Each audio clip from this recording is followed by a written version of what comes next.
아멘. 오늘 이 새벽 시간에도 아버지 앞에 나와 기도에 힘쓰시는 여러분들을 진심으로 환영하고 축복합니다. 오늘 말씀의 제목은 말씀하신 대로입니다. 다윗은 나곤의 타작마당에서 일어난 우사의 죽음으로 인하여서 하나님의 교회를 예루살렘으로 가져오려던 계획을 중단하고 법궤를 오벳 에돔의 집에 두게 됩니다. 가드 사람 오벳 에돔의 집에 두게 되죠. 근데 가드 사람이라고 하는 말은 어떻게 보면 블레셋 사람이라고 하는 것과 비슷한 맥락을 가지고 있는 그러한 말입니다. 그런데 그 집에 그 언약의 궤를 두었는데 그 집이 그 소유로 그 언약궤로 말미암아 복을 받는 것을 보게 되죠. 여호와의 법궤로 인하여서 복을 받았다라는 그 소식을 들은 다윗은 이 사실을 자신이 언약궤를 왕궁으로 모시는 것을 하나님께서 허락하신다 하는 증표로 여기고 나아갑니다. 언약궤를 옮기려고 할 때 사람이 죽고 해서 언약궤를 옮기면 안 되나 보다 했는데 언약궤 때문에 사람이 죽는구나 했는데 언약궤를 둔 오벳 에돔의 집이 복을 받게 되자 다른 방향으로 생각을 하게 된 것입니다. 언약궤 때문에 죽는 게 아니구나. 이 안에도 하나님의 섭리가 들어있습니다. 그것은 우리가 하나님의 말씀에 따라 일을 진행하여야 한다라는 것이죠. 언약궤를 옮기는 방법도 정하여져 있었습니다. 언약궤를 운반할 때는 반드시 누가 운반해야 한다고요? 레위인, 어저께 말씀에 나왔었죠. 레위인이 운반해야 되고 또 레위인 중에서도 고앗 자손이 어디에 메고? 어깨에 메고 운반해야만 했습니다. 그런데 다윗은 처음에는 수레를 이용하여 운반하려고 하였었죠. 여러분, 다윗이 어떤 사람입니까? 다윗이 그냥 길 가던 행인일 이런 사람인가요? 아니죠. 다윗은 기본적으로 이야기로 하나님의 마음에 합한 자라고 불렸던 그러한 사람입니다. 하나님의 마음에 합한 자, 그리고 이스라엘의 왕이나 되는 그러한 사람이었죠. 이스라엘의 그냥 왕도 아니고 가장 위대한 왕인 사람입니다. 여러분, 이스라엘 국기가 어떻게 생겼는지 아시죠? 삼각형의 두 개가 겹쳐져 가지고 하나 뒤집어져 있고 그래 가지고 있는데 그 별을 뭐라고 부르는지 아십니까? 그 별 모양인데 그 별을 다윗의 별이라고 부릅니다. 그 이스라엘의 국기가 다윗의 별이 들어가 있을 만큼 그 다윗은 정말 그렇게 이름을 날린 그러한 사람이고 정말 이스라엘의 위대한 지도자인 그런 사람입니다. 다윗은 이스라엘 사람들은 그 다윗이 나라를 그렇게 부강하고 강대하게 만들었기 때문에 메시아상, 어떠한 메시아상을 가지고 있었냐면 다윗과 같은 그런 사람이 메시아로 올 것이다.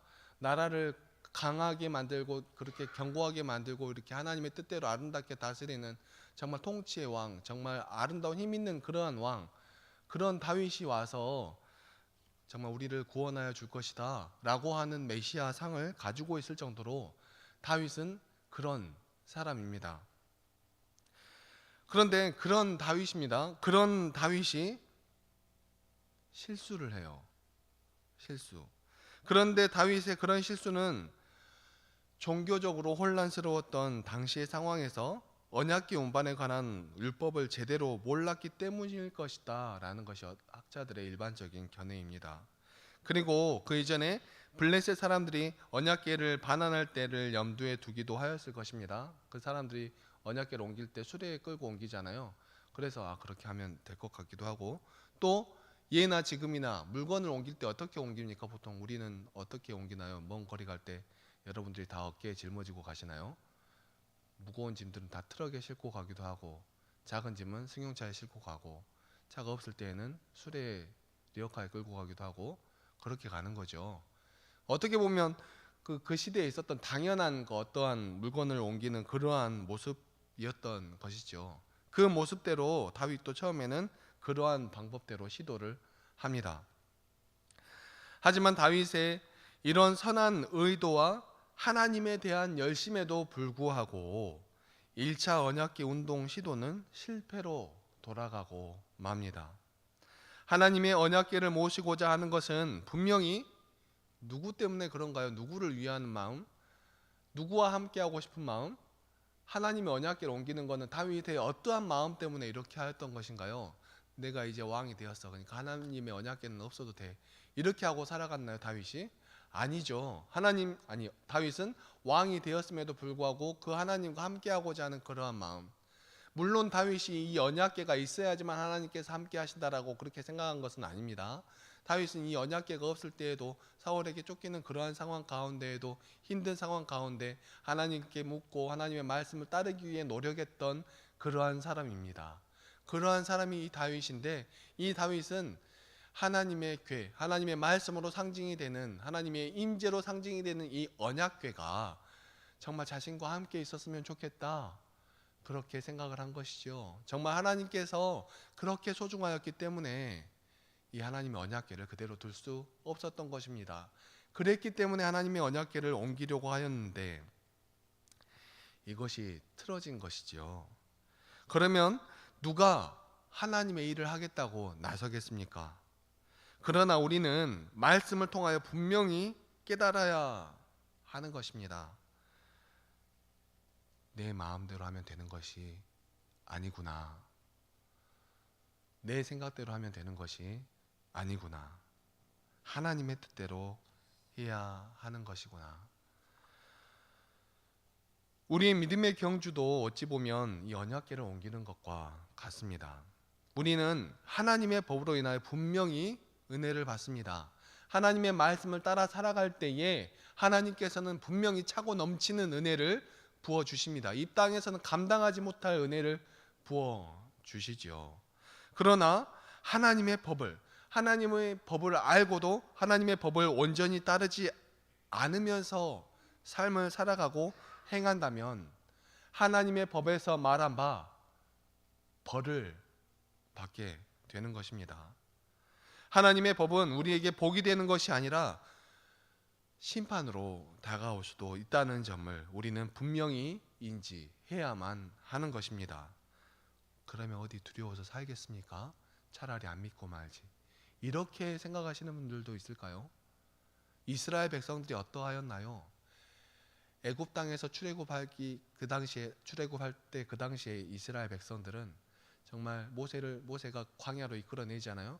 광야로 이끌려 나왔던, 다른 어떠한 것을 바라보며 나아온 것이 아니라 하나님의 말씀에 이끌려서 나왔던 그 사람들이 우리를 애굽 땅에 그냥 두지, 왜 이곳으로 끌고 나와서 우리가 이 고생을 하게 만드냐, 그렇게 말했던 이스라엘 백성들이지 않습니까?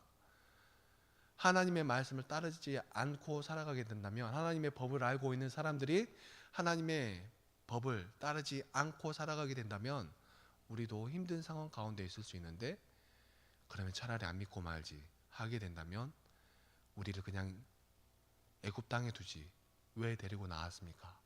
라고 하는 것과 다를 것이 없게 되는 것이죠. 정말 우리가 하나님의 말씀을 따르면서 살아가는 것은 하나님의 그 말씀만이 우리가 살아갈 수 있는 길이기 때문에 그렇습니다. 하나님의 말씀이 없이는 이 세상에, 그러니까 사랑이 없이는 이 세상이 이렇게 온전히 이루어질 수가 없다라는 것이죠. 그런데 우리는 세상이 무엇보다 중요한 것이 하나님과의 관계인데, 하나님을 위한 어떠한 일은 결국 우리의 이웃들을 위한 어떠한 일이 되어야 하는 것이고, 또 그것은 결국 우리들의 이웃을 이해하고 보살피고 배려하는 그러한 삶의 내용을 품고 있는 그러한 일인 것이지요. 그리고 그것은 그만큼, 그러한 삶을 살아가기 위해서는 그만큼 자기 자신을 돌아보며 자기 자신을 살펴야 한다는 것입니다. 참 수고스럽기도 한 그러한 일이지요. 그런데 우리는 우리의 어떠한 업적과 우리 어떠한 일신의 평화와 그러한 것을 바라보며 살아가는 사람들이 아니라, 하나님께서 우리를 사랑하신 것 같이 우리도 하나님을 사랑하며 하나님께서 우리에게 요구하시는 그 사랑으로 살아가는 사람들이기 때문에 어찌 보면 당연히 우리의 모습을 살피며 나아가는 것이 맞습니다. 우리는 우리가 가진 신앙을 우리의 방식대로 하려고 할 때가 참 많이 있지요. 그것이 하나님의 법인지는 모르겠고 내가 그렇게 살아가고 있으니 내가 그렇게 살아가려 할 때가 많다라는 것입니다. 그것을 하나님을 위한다는 명분으로 포장하면서 살아가기도 하지요. 하나님은 그렇게 말씀하시지 않았는데, 하나님 그런 말씀하신 적 없는데 내 뜻은 아니고 하나님의 뜻입니다. 그러니까 이렇게 해야 돼요 라고 하며 살아갈 때가 많이 있다는 것입니다. 그것은 과연 누구를 위한 일인가요? 하나님의 사랑을 이루기 위함인가요? 아니면 자신의 어떠한 업적을 이루기 위함인가요? 그러면 그것은 하나님께 영광을 올려드리는 일인가요? 아니면 자신의 영광을 취하는 그러한 일인가요? 그렇게 하고 나서도 또 자신이 했다고 안 하면 또 모르겠는데, 자신이 했다고 또 그렇게 자랑하는 사람도 있습니다. 그런 모습을 볼 때면 얼마나 안타까운지 모르겠습니다. 하나님 앞에서 받을 상 여기서 다 받았구나, 사람들한테 이게 다 받았구나 하는 그런 생각이 들 때가 많이 있는 것이죠. 하나님의 뜻에 합당하지 않은 열심은 결국 자기를 이롭게 내보이려는 그러한 모습이 되는 것입니다. 그렇게 우리는 우리의 열심으로 이 일을 감당하려고 해서는 안 되는 것이죠. 분명히 우리는 하나님의 일에 열심을 내어야만 합니다. 하지만 그 방법이, 그 목표가 하나님의 의도와 맞는 열심이어야 되고, 하나님이 궁극적으로 나아가고자 하는 그러한 목표가 되어야 한다는 것입니다. 사무엘상 15장 22절 말씀입니다. 사무엘이 이르되 여호와께서 번제와 다른 제사를 그의 목소리를 청종하는 것을 좋아하신 같이 좋아하시겠나이까. 순종이 제사보다 낫고 듣는 것이 순양의 기름보다 나으니. 아멘. 이렇게 말씀하셨습니다. 그런데 우리는 제사를 더 어떻게 하면 더 멋들어지게 보이게 할까? 제사를 어떻게 하면 더 훌륭하게 보이게 할까? 이런 것에 포커스가 맞춰져 있어서 하나님의 말씀을 청종하는 것보다 오히려 그 제사 자체에 눈이 맞춰져 있어서 그 제사를 드림으로 인하여서 다른 사람들을 무시할 때도 많이 있었고, 힘들고 아프게 할 때는 얼마나 많이 있지는 않았습니까? 하물며 제사를 드릴 때도 이러는데 우리의 평소의 삶 가운데서는 얼마나 다른 사람들에게 상처를 주며 살아가고 있지는 않았느냐 하는 것입니다. 아무튼 다윗은 오벳에돔의 집이 복을 받았다라는 사실을 알게 되자 이런 이전에 본인의 실패를 기반으로 해서 다시 언약궤를 운반하는 방안을 모색하게 되었을 것입니다. 그리고 나서 알게 되었겠죠. 아, 언약궤는 수레로 끌고 옮기면 안 되는구나. 언약궤는 수레를 끌고 옮기면 안 되는구나. 언약궤를 맨 사람들은 레위 사람들이었습니다. 메어야 될 사람들. 그리고 이들이 6걸음을 걸었을 때 다윗이 소와 기름진 것으로 제사를 드립니다. 이제 다윗이 정말 참으로 하나님의 언약의 궤를 옮기는 방법을 알았습니다. 그 방법이 꽁꽁 숨겨져 있었나요? 꽁꽁 숨겨져 있지 않았죠. 말씀으로 기록이 되어져 있었고, 또 이스라엘 백성들은 머리에 각인이 되듯이 심어져 있는 그러한 내용들이었습니다. 그런데 그러니까 어려운 그러한 내용들이 아니었다라는 것이죠. 하나님의 말씀이 어디 숨겨져 있고 감추어져 있는 그러한 말씀이 아니라 밝히 드러나 있는 그러한 말씀이었다라는 것입니다. 그런데 그러한 사실을 잊어버리고 수레로 운반하려고 했으니 그러한 일이 일어났던 것이죠. 그리고 이렇게 이제 어깨에 메고 운반을 하기 시작하는데 6걸음을 옮기고 하나님께 정말 기쁨으로 예배를 드립니다. 이는 행렬의 출발을 알리는 제사이기도 했습니다. 그리고 앞으로에 있을 걸음 가운데서도 하나님 안전하게 갈 수 있도록 우리를 인도해 주세요 하는 그런 의미를 가지고 있었습니다. 다윗은 예루살렘으로 들어오는 그 법궤 앞, 즉 여호와 앞에서 온 힘을 다하여 춤을 춥니다. 여러분, 춤을 왜 출까요? 슬프고 어려운데 춤추고 그럴까요? 참 기쁘고 정말 놀라우니까, 정말 하나님의 그 사랑이 너무 감격스러우니까 이렇게 춤을 추며 나아간 것이죠. 다윗에게 가장 중요한 것은 온 마음을 다하여서 하나님이 기뻐하시는, 하나님만 기뻐하시는 그러한 예배를 드리는 것이었습니다. 가장 정직하게, 가장 적나라한 자신을 다 동원하여 하나님을 높이고 싶었던 것이죠. 하지만 그 방법에 있어서조차 하나님은 우리에게 바른 길을 보여주시며 그 길을 걷기를 원하시는 것이죠. 우리가 하나님께서 보여주신 그 길을 가지 않을 때 어떠한 일이 있을지 우리에게 예견하게 하시며 바른 길을 가게 하십니다. 어쩌면 다윗이었기 때문에 하나님은 그렇게 모질게 대하실 수도 있었을지도 모르겠습니다.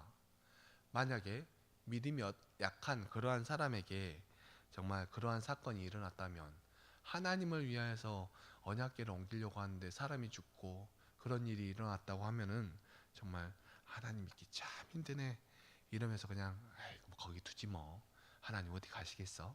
이렇게 하며 살아갈 수도 있었을 것입니다. 그리고 하나님은 우리에게 그 길을 본으로 보여주셨습니다. 많은 것을 바라시는 것 같지만 우리의 삶 가운데 정말 어떠한 많은 것들을 요구하시는 것 같지만 하나님께서는 많은 것을 바라시는 것이 아니라 단지 우리들의 죄된 습관과 죄된 모습을 내려놓고 세상에서 따르던 그런 어떤 방식들을 내려놓고 내가 돋보이고자 하는 그러한 마음을 내려놓고 그러니까 우리가 할 것은 일단 뭐예요?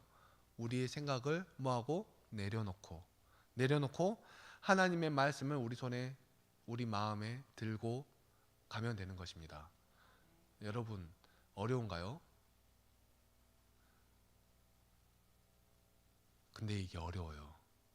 사람은 나를 내보이고 싶어하는 그런 존재잖아요. 말씀은 어렵지 않습니다. 어떻게 살아야 하는지는 어렵지 않아요. 그런데 그 방법대로 살아가는 것이 어려운 것이죠. 너무나 어려운 길입니다. 이웃 사랑하기 말로는 너무 쉽죠. 그게 쉬운 일입니까? 너무나 어려운 일입니다. 우리의 관념적으로 우리의 생각으로 그러한 것을 행하기는 너무 쉽습니다. 하지만 우리의 이웃 사랑하는 것을 우리의 삶 가운데 실천하기란 매 순간순간 하나님께서 우리에게 대하였듯이 우리의 얼굴을 항상 웃는 얼굴을 유지하려고 하고 우리의 말이 바른 말이 나오게 하려고 하고 우리의 행함이 정말 아름다운 행함이 나오게 하려고 하고 항상 하나님이 우리를 눈동자와 같이 지켜주시며 보호하시듯이 또 관찰하시듯이 우리가 우리의 삶을 그렇게 지켜보아야만 합니다. 내 입에서 지금 나가려고 하는 말이 나의 이웃을 상처 주지는 않을까? 내가 지금 하는 행동이 나의 이웃에게 어떠한 상처를 주지는 않을까? 내 마음이 하나님 앞에서 온전하게 서 있을 수 있을까? 항상 우리를 돌아보아야 하는 것이죠. 그래서 어렵습니다. 쉬우면 누가 못하겠습니까? 나를 드러내 보이는 것이 아니라 하나님께 영광을 올려드리는 것이기 때문에 너무 어렵습니다. 하지만 믿음의 성도 여러분, 하나님께서 우리에게 그러한 사랑을 보여주셨지요. 하나님께서 우리에게 그 길을 걷기를 원하십니다. 다른 어떠한 것 아니라 내가 돋보이려고 그러한 어떠한 것이 아니라 하나님의 영광을 위하여. 그런데 그 하나님께서는 우리가 그러한 삶을 살아갈 때에 하나님께서 영광을 받으시지만 그러한 삶으로 인하여서 우리가 이 땅 가운데 복을 받을 수 있게 하셨다는 것입니다.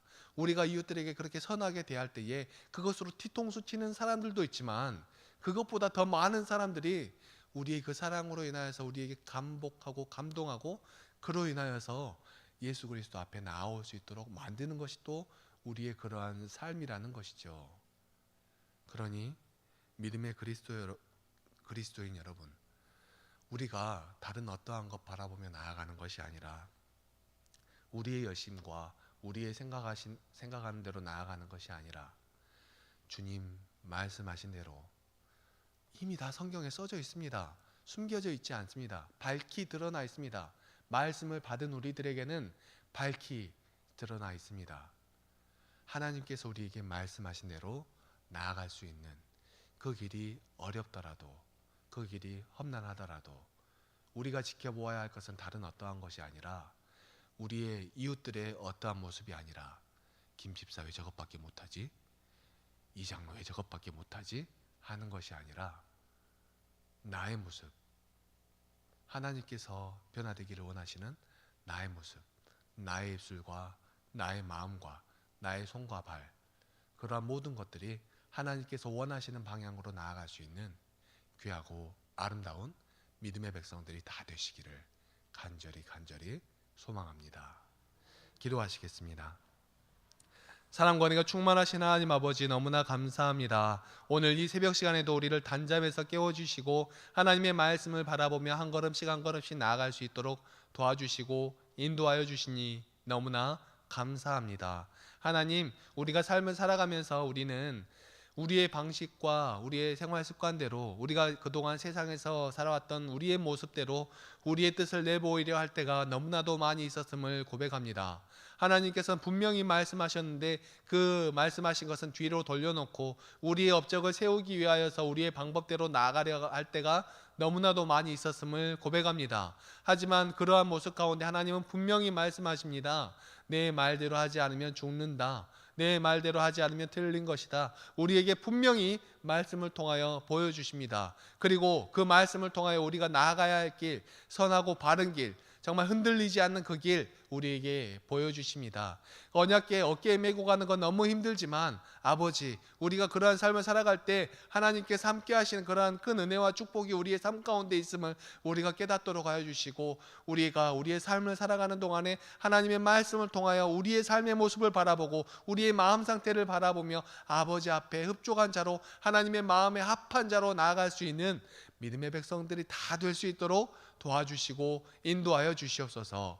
우리의 발걸음이 향하는 곳이 오직 예수 그리스도의 발걸음이 계셨던, 머물렀던 그 길이 되기를 소망하오며, 오늘 하루도 우리의 삶을 온전히 아버지께 올려드리기를 간절히 소망하오며, 우리의 삶 가운데 함께하여 주시기를 소망하오며, 이 모든 말씀 사랑이 충만하신 우리 주 예수 그리스도의 이름으로 기도합니다. 아멘. 사랑과 은혜가 충만하신